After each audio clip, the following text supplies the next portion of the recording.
ഈ പപ്പടം ഉണ്ടല്ലോ, ഈ വെള്ളത്തിലോട്ട് ഇതാ ഇങ്ങനെ മുക്കണം.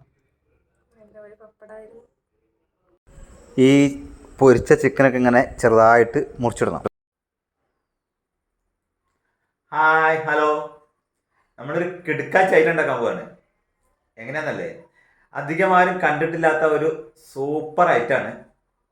പപ്പടം പച്ചവെള്ളത്തിലിട്ട് നനച്ചെടുത്ത് ചിക്കനൊക്കെ ഇട്ട് ഉള്ളിയൊക്കെ ഇട്ട്, ബാക്കി ഞാൻ പറയില്ല, നമുക്ക് നേരിട്ട് കാണാം. നല്ല കിടുക്കാച്ചൈറ്റാണ്. അപ്പോൾ welcome back Roy 3R videos. പുതിയ ഐറ്റം കണ്ടു നോക്കാം. നമ്മൾ കുറച്ച് ചിക്കൻ എടുത്ത് നല്ല മസാലയൊക്കെ പുരട്ടി വെച്ചിട്ടുണ്ട്. ഇത് വറുത്തെടുക്കണം. നമ്മൾ എങ്ങനെ വേണമെങ്കിൽ സാധാരണ ഉണ്ടാക്കുന്നത് തന്നെ വറുത്താൽ മതി കേട്ടോ. അപ്പം ഞാനിതാ ഈ ചീഞ്ചട്ടിയിലോട്ട് ഇതൊക്കെ ഇട്ട് വറുത്തെടുക്കാൻ പോവാണേ.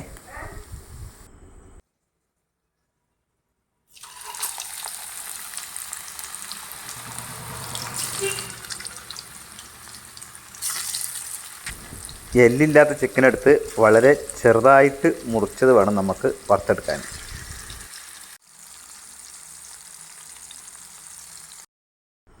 ചിക്കൻ ഞാനൊക്കെ വറുത്തെടുത്തിട്ടുണ്ട്. ഞാനിതിൻ്റെ കൂടുതൽ കാണിക്കാത്ത നമ്മുടെ ഇതിൻ്റെ ലെങ്ത്ത് കുറയ്ക്കാൻ വേണ്ടിയിട്ട്. എങ്ങനെ വറുത്താലും മതി, നമ്മൾ സാധാരണ വറുക്കുന്ന പോലെ മസാല കിട്ടുന്ന വറുത്തെടുത്താൽ മതി. എന്നിട്ട് അതെന്താക്കണം എന്ന് വെച്ചാൽ ഇതേപോലെ ചെറുതായിട്ട് ഇങ്ങനെ എടുക്കണം. അതായത് ഇങ്ങനെ ചെറുതായിട്ട് ഇങ്ങനെ നമ്മൾ കൈ കൊണ്ട് തന്നെ അടത്തി എടുക്കുക. വളരെ ചെറുതാക്കി എടുക്കണം കേട്ടോ. എത്ര ചെറുതാക്കി നമുക്ക് മുറിച്ചെടുക്കാവോ, അല്ലെങ്കിൽ കത്തി കൊണ്ട് ചെയ്താൽ മതി, എത്ര ചെറുതാക്കാൻ പറ്റുമോ അത്രയും ചെറുതാക്കി എടുക്കണം. ഇതുണ്ടോ, ഇതുപോലെ ചെറുതാക്കി എടുക്കണം. ഞങ്ങളിവിടെ 3 ആളല്ലേ ഉള്ളൂ, അപ്പോൾ വളരെ കുറച്ച് ചിക്കൻ എടുത്തിട്ടുള്ളൂ. നമ്മൾ ആൾക്കാരുടെ അളവനുസരിച്ച് ചിക്കൻ്റെ അളവ് കൂട്ടണം. അപ്പോൾ ഞാനിത് അങ്ങനെ എടുത്തിട്ടുണ്ട് കേട്ടോ. ഇതേപോലെ ആയിരിക്കണം. ഇത് ചെറുതാക്കാൻ പറ്റുമെങ്കിൽ അത്രയും നല്ലതാണ്. എനിക്കിപ്പോൾ ഇത്ര ചെറുതാക്കാനേ പറ്റുള്ളൂ. ഇനി നമുക്ക് കുറച്ച് വെളിച്ചെണ്ണയോ ഓയിലോ എന്തെങ്കിലും എടുത്ത് നമുക്കൊരു പാനിലോട്ട് വയ്ക്കാം. ഞാൻ ഇത് ചിക്കൻ വറുത്ത എണ്ണ തന്നെയാണ് എടുത്തത്. അത് തന്നെയാണ്, നമുക്ക് എണ്ണ വേസ്റ്റ് ആക്കേണ്ട ആവശ്യമില്ല, അത് തന്നെ എടുത്താൽ മതി. എന്നിട്ടത് ചൂടായി കഴിയുമ്പോൾ അതിലോട്ട് നമുക്ക് കുറച്ച് ഉള്ളി അരിഞ്ഞിട്ട് കൊടുക്കാം. ചെറുള്ളി ഉപയോഗിക്കാം, സവാള ഉപയോഗിക്കാം. നമ്മുടെ കയ്യിൽ ഏത് ഉള്ളിയാണോ ഉള്ളത് വെച്ചാൽ അത് ഉപയോഗിക്കാം. ഞാനിവിടെ ചെറുള്ളിയാണ് ഇപ്പോൾ എടുത്തേക്കുന്നത്. ഒരു 5-6 ചെറുള്ളി എടുത്തിട്ട് ഇങ്ങനെ ചെറുതായിട്ട് അരിഞ്ഞിട്ടാണ് ഞാൻ ഉപയോഗിക്കുന്നത്. നമുക്ക് സവാള ഉണ്ടെങ്കിൽ സവാള ഉപയോഗിക്കാം, അതിനൊന്നും പ്രശ്നമില്ല. ഈ ഉള്ളി ഇനി നല്ല ബ്രൗൺ നിറമാവുന്ന വരെ വഴറ്റിയെടുക്കണം. ചെറുള്ളി ആയതുകൊണ്ട് നമുക്ക് പെട്ടെന്ന് വഴന്നു കിട്ടും കേട്ടോ. സവാളയാണെങ്കിൽ കുറച്ച് ടൈം പിടിക്കും, ചെറുള്ളി കുറച്ചുകൂടി സ്പീഡിലാവും. അപ്പം നമ്മുടെ ഉള്ളിയൊക്കെ അത്യാവശ്യം നല്ല ബ്രൗൺ നിറത്തിലോട്ട് വഴന്നു വന്നിട്ടുണ്ട്. ഈ സമയത്ത് ഈ വീഡിയോയ്ക്ക് ഒരു ലൈക്ക് അടിക്കാൻ മറക്കണ്ട. ഇനി നമുക്ക് കുറച്ച് ഇഞ്ചിയും വെളുത്തുള്ളിയും ചെറുതായിട്ട് കൊത്തി അരിഞ്ഞതാണ്, അത് അതിലോട്ട് ചേർത്ത് കൊടുക്കാം. ഇഞ്ചിയും വെളുത്തുള്ളിയും അരിഞ്ഞാൽ മതി, അത് നമുക്ക് പേസ്റ്റ് ആക്കേണ്ട ആവശ്യമില്ല. എന്നിട്ട് അത് അതിലോട്ട് ചേർത്തിട്ട് അതും കൂടി ഇട്ടൊന്ന് വഴറ്റി കൊടുക്കാം.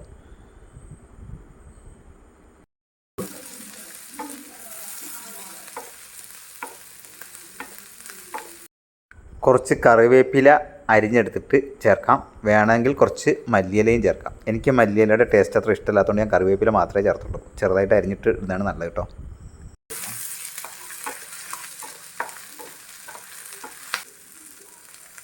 ഒരു സ്പൂൺ ഉപ്പിട്ട് കൊടുക്കാം. ഉപ്പ് ആവശ്യത്തിന് വേണം.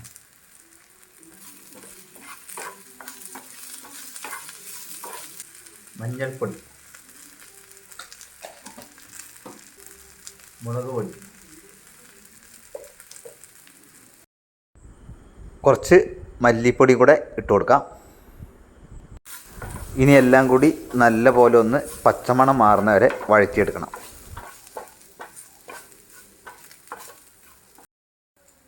കുറച്ച് വെള്ളം ചേർത്ത് കൊടുക്കാം.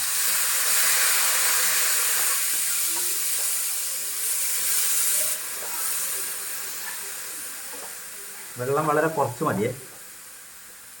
ഫ്രൈ ചെയ്ത് വെച്ചിരിക്കുന്ന ചിക്കൻ ചെറുതായിട്ട് നമ്മൾ അരിഞ്ഞു വെച്ചതാണ്. എല്ലാം കൂടി ഒന്ന് മിക്സ് ചെയ്ത് കൊടുക്കാം.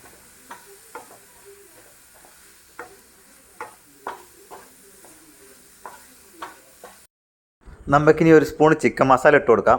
ഇത് ഞാൻ ഫസ്റ്റ് ഇടേണ്ടതായിരുന്നു, മറന്നുപോയി. അപ്പോൾ അതും കൂടെ കൂട്ടിയിട്ട് നമുക്ക് ഇളക്കി കൊടുക്കാം.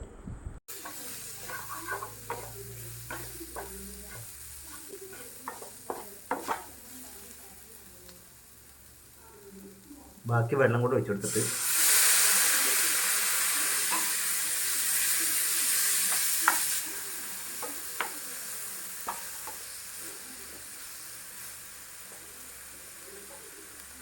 ഒന്ന് അടച്ചു വെച്ച് 2 മിനിറ്റ് വേവിക്കാം. ഒരു 2-3 മിനിറ്റ് മാത്രം വേവിച്ചാൽ മതി. അപ്പോൾ തന്നെ ആയിട്ടുണ്ടാവും. ഇനി നമുക്ക് തുറന്ന് നോക്കാം.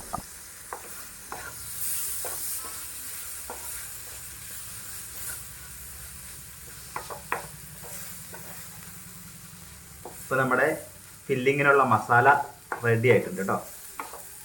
ഇനി നമുക്കതൊരു പാത്രത്തിലോട്ട് മാറ്റി വെക്കാം. സ്റ്റവ് ഓഫ് ചെയ്യാം. നമ്മളൊരു പാത്രത്തിലോട്ട് കുറച്ച് പച്ചവെള്ളം എടുത്തിട്ടുണ്ട്. അതിലോട്ട് ഈ പപ്പടം ഇങ്ങനെ അങ്ങോട്ട് മുക്കി അങ്ങോട്ട് എടുക്കുക. ഒരു കാര്യം ശ്രദ്ധിക്കണം, കൂടുതൽ നേരം വെള്ളത്തിലിടരുത്, കുതിർന്നു പോകും. പപ്പടമാണ്.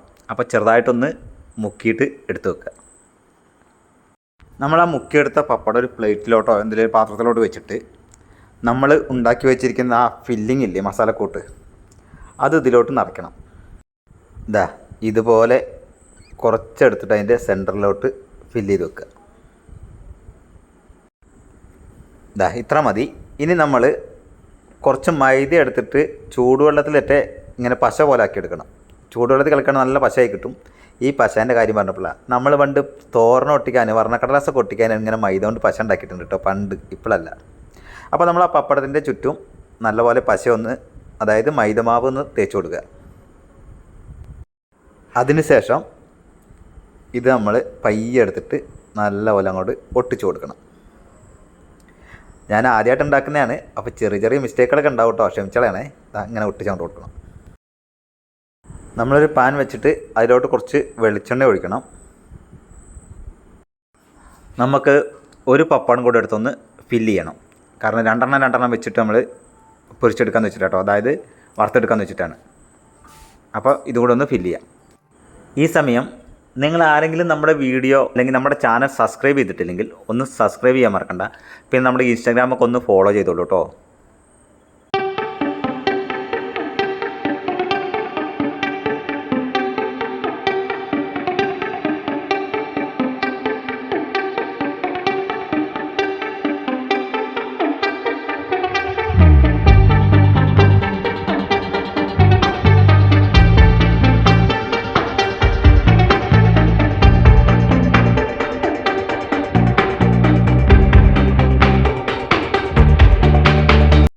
നമ്മുടെ എണ്ണയൊക്കെ നല്ല തിളച്ച് വന്നിട്ടുണ്ട്. അതിലോട്ട് നമ്മൾ ഈ 2 സ്നാക്സ് വെച്ചിട്ട് നല്ലപോലെ നമ്മൾ മൂപ്പിച്ചെടുക്കുക. ഇത് പെട്ടെന്നാവും കേട്ടോ, പപ്പടം ആയതുകൊണ്ട് പെട്ടെന്ന് ആവും. പിന്നെ അതിൻ്റെ ഉള്ളിലുള്ള ഫില്ല് ചെയ്തിരിക്കുന്ന സാധനങ്ങളൊക്കെ നമ്മൾ ഓൾറെഡി വേവിച്ചതാണ്. അതുകൊണ്ട് തന്നെ പെട്ടെന്നാവുമെന്ന് അങ്ങോട്ടും ഇങ്ങോട്ടും മറിച്ചിട്ട് നമുക്ക് വേഗം എടുക്കാം. ഒരു കളർ മാറും, ഒരു ബ്രൗൺ കളർ വരുമ്പോഴത്തേന് നമുക്കത് അങ്ങോട്ടും ഇങ്ങോട്ടും മറിച്ചിട്ട് എടുക്കാം കേട്ടോ. നല്ലൊരു റെസിപ്പിയാണിത്. പറ്റുമെങ്കിൽ എല്ലാവർക്കും ഒന്ന് ഷെയർ ചെയ്ത് കൊടുക്കണേ. ഇത്രയും നേരം ഞാനാണ് ഉണ്ടാക്കിയത്. അടുത്തതിന് ട്രൈ ചെയ്യാൻ പോകുന്നത് മോളാണ്. ഞാനും മോളും മാത്രമേ ഉള്ളൂ ഇപ്പോൾ വീട്ടിൽ. വൈഫ് ഡ്യൂട്ടിക്ക് പോയതാണ്, കുറച്ച് കഴിയും വരാൻ. അപ്പോൾ മോളുടെ കലാപരിപാടിയാണിത്.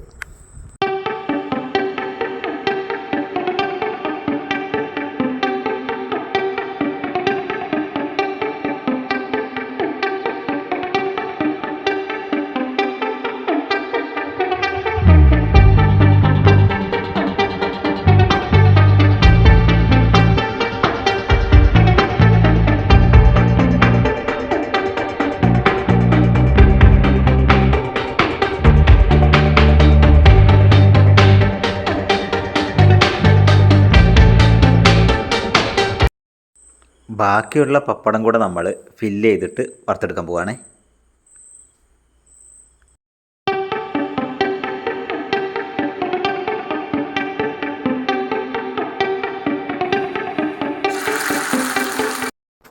ഇത് തിരിച്ചും മറിച്ചിട്ട് നമ്മൾ ബ്രൗൺ നിറമാവുന്ന വരെ വേവിക്കണം. അപ്പം നമ്മുടെ അവസാനത്തെ ഐറ്റവും റെഡിയായി. അങ്ങനെ നമ്മൾ ഐറ്റംസ് ഉണ്ടാക്കി കഴിഞ്ഞു കേട്ടോ. ഞങ്ങൾ ഒരു 6 എണ്ണം ഉണ്ടാക്കി. 6 പപ്പടം ഉണ്ടായിരുന്നു. അപ്പോൾ 6 സ്നാക്സ് ഉണ്ടാക്കി. ഈ സ്നാക്സിന് എന്ത് പേരിടണമെന്ന് എനിക്കറിയില്ല. പക്ഷെ നമ്മുടെ അടിപൊളി സ്നാക്സ് ഇവിടെ ശരിയായിട്ടുണ്ട്. വൈകുന്നേരങ്ങളിലൊക്കെ ചായക്കൊക്കെ പറ്റിയൊരു ഐറ്റമാണ്. പിള്ളേർക്കൊക്കെ ഒരുപാട് ഇഷ്ടമാവും. അപ്പം നമ്മുടെ കിടുക്കാച്ച ഐറ്റം, പുതിയ ഐറ്റമാണ്, ഇവിടെ റെഡി ആയിരിക്കാണ് കേട്ടോ. ഇതിങ്ങനെ മുന്നിൽ വെച്ചിട്ട് പറയുന്നത് ശരിയില്ലല്ലോ, എങ്കിലും ചെറിയ ചെറിയ മിസ്റ്റേക്കുകളുണ്ട്. നമുക്ക് അടുത്തതിൽ ശരിയാക്കാം. കാരണം നമ്മൾ ഈ ഷേപ്പുകളൊക്കെ ഒന്ന് മാറിപ്പോയിട്ടുണ്ട് കേട്ടോ. നല്ല അടിപൊളി ടേസ്റ്റുള്ള സാധനം ആയിരിക്കണം എന്നെനിക്ക് തോന്നുന്നു. ഇതിനി കഴിച്ചിട്ട് ബാക്കി ഡീറ്റെയിൽ പറയാം. കൂടെ കട്ടൻ ചായ ഉണ്ട് കേട്ടോ, വൈകുന്നേരത്തെ സ്നാക്സാ.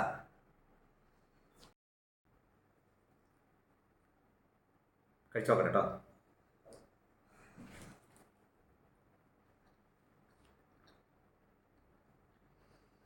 ഈ പപ്പടത്തിലുണ്ടാക്കിയോണ്ട് പെട്ടെന്ന് റെഡിയായി വരും.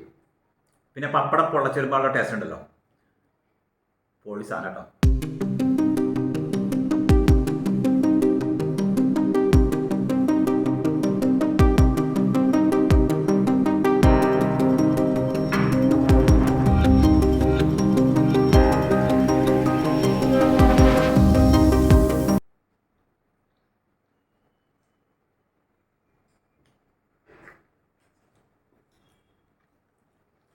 വീഡിയോ കണ്ടുകൊണ്ടിരിക്കുമ്പോൾ ഒരു പുതിയ ഐറ്റമാണ് ഞാൻ നിങ്ങളുടെ മുന്നിൽ കൊണ്ടുവന്നത്.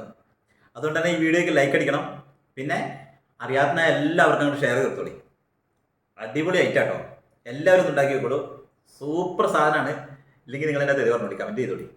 അത്രയ്ക്ക് അടിപൊളി സാധനമാണ്. നമ്മുടെ ചാനൽ സബ്സ്ക്രൈബ് ചെയ്തിട്ടൊന്ന് സബ്സ്ക്രൈബ് ചെയ്യാൻ മറക്കണ്ട കേട്ടോ.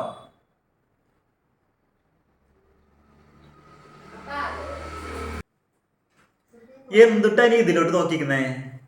എല്ലാം ഞാൻ പറഞ്ഞെന്നില്ലേ? ഇനി നിങ്ങൾ അങ്ങോട്ട് പോയി ഉണ്ടാക്കിക്കോളി, കഴിച്ചോളി, എന്നിട്ട് കമൻറ്റ് ചെയ്തോളി. കൊതി കൂട്ടൽ ഇഷ്ടാ. ഞാനൊന്ന് കഴിച്ചോട്ടെട്ടാ. Bye bye bye Roy.